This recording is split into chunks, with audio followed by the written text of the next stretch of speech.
Welcome back, Minnesota historians. Yesterday, we were discussing some of the important people and events in post World War II politics in Minnesota. Guys like Republican Harold Stassen and Democrat Hubert Humphrey, and the different ways that they shaped our state and country. Two very important political figures.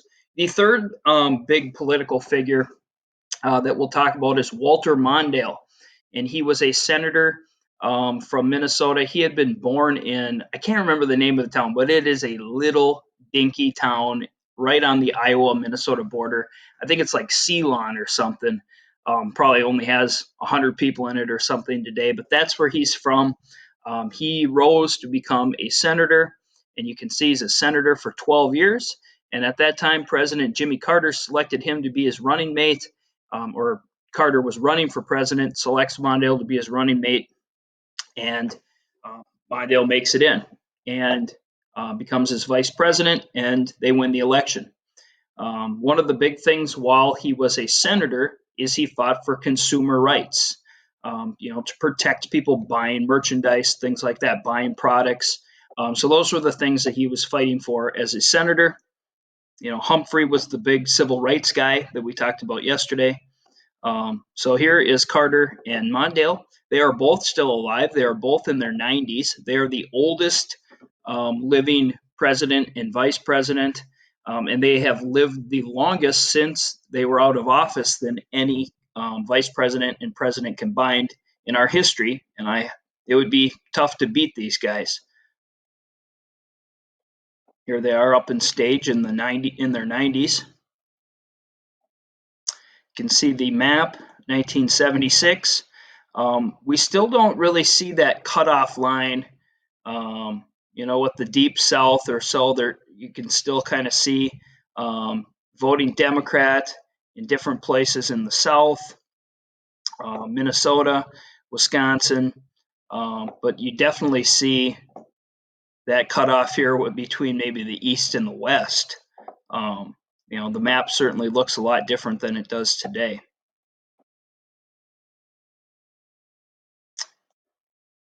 Wendell Anderson became the DFL governor of Minnesota from 1971 to 1976. And his idea that he had in the early 70s, or his staff did, was to decrease property taxes and increase sales tax. And this was a new idea at the time. Wendell Anderson was a former hockey player, played for the Gophers, played in the Olympics, won a silver medal in the 1956 Olympics. And he was a young guy in the 70s when they used this route of decreasing property taxes and increasing sales tax, and a lot of the money went to school districts. They also start taxing things like alcohol and tobacco, and the sale on these was called a sin tax, but it really created a large flow of money that could go to outstate Minnesota and be used, for their schools. So maybe they didn't have a lot of people, their property taxes couldn't cover everything, their schools kind of hurt. Now, with this new sales tax, it really helps the state, and they called it the Minnesota Miracle. And Minnesota was in very good shape financially in the early 70s. Here's a Time magazine cover. There's Wendell Anderson holding up a Northern Pike, The Good Life in Minnesota. And the article in the Time magazine talked about all the different things that we have here, and a lot of it we still do. But our agriculture, our arts, with the Guthrie Theater, the orchestra, the Walker Arts Center. It talked about the lakes and the forests, and how Minnesota was just this great place to live. The whole country's reading about it, and Wendell Anderson is our young, vibrant governor. Everything seemed to be clicking along pretty good.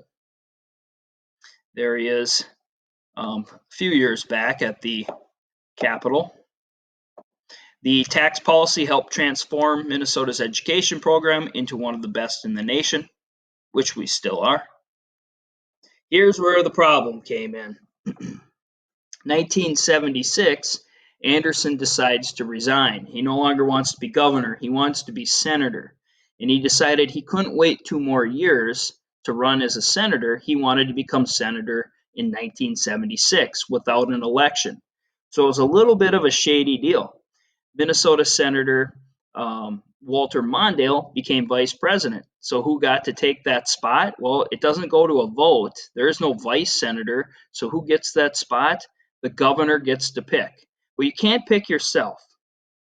And Wendell Anderson wanted that spot. So what Wendell Anderson decided to do is resign. Well, when you resign as governor, your vice governor, or lieutenant governor, as we call it, bumps up into that spot as governor, just like a vice president would bump into the spot if a president resigns, or the vice president bumps into that spot.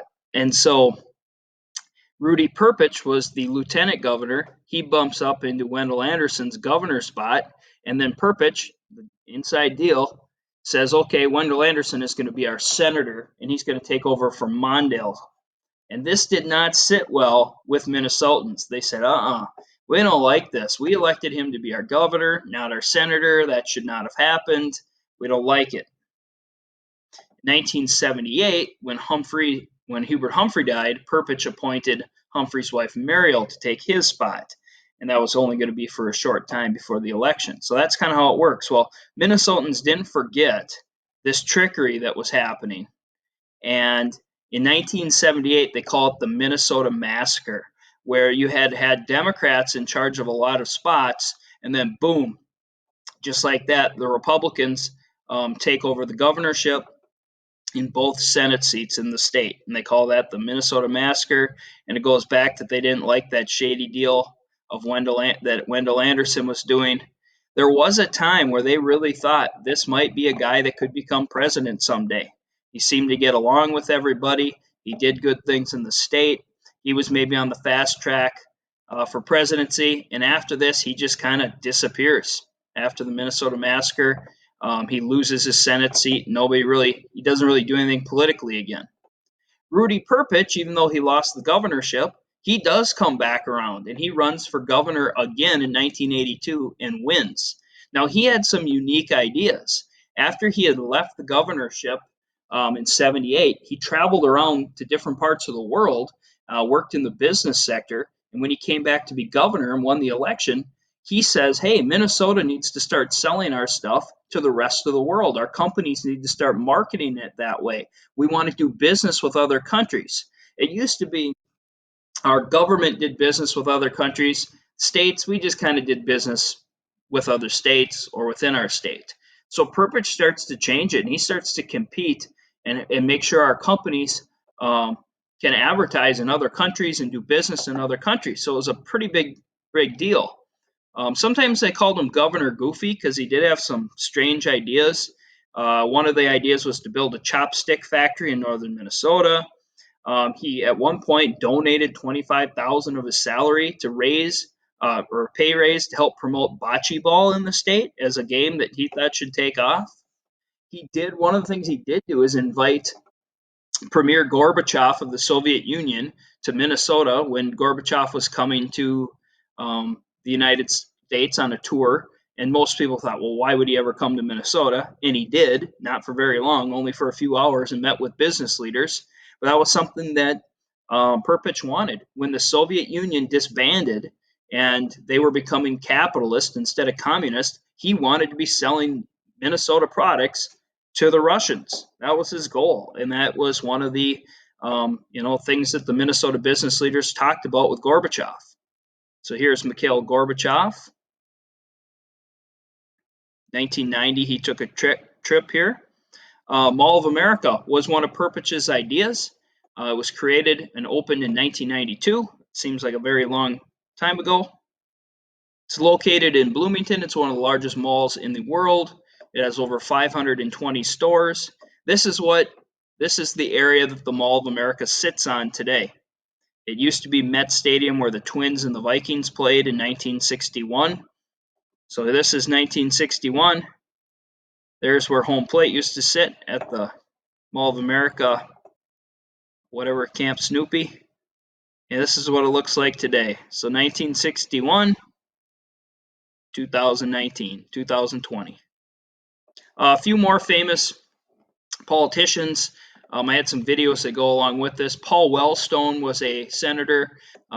He had been a college professor at Carleton. Then he became a U.S. senator. He's kind of famous, not just for some of the things he did, but also he had some very interesting political campaign commercials, but also he dies in a plane crash in 2002. He's out campaigning, flying around the state. His plane crashes. His wife and himself and his daughter and the pilot are all killed. That's up on the Iron Range by Eveleth. You can go see that site if you're driving up north. Walter Mondale takes Wellstone's spot. He does not win. Norm Coleman is actually going to win that spot. He is a Republican mayor of St. Paul and U.S. Senator from 2003 to 2009. One of the things he did as mayor of St. Paul is helped us get the Minnesota Wild back there and help build the XL Energy Center.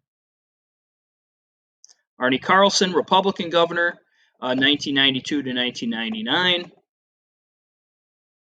Big supporter of the Gophers. And then probably our most unique governor, at least our most unique within the last 50 years, is Jesse Ventura, Independent Party governor from 1999 to 2003. He was a former all-star wrestler. I remember as a little kid watching him wrestle on TV, and he was a bad guy.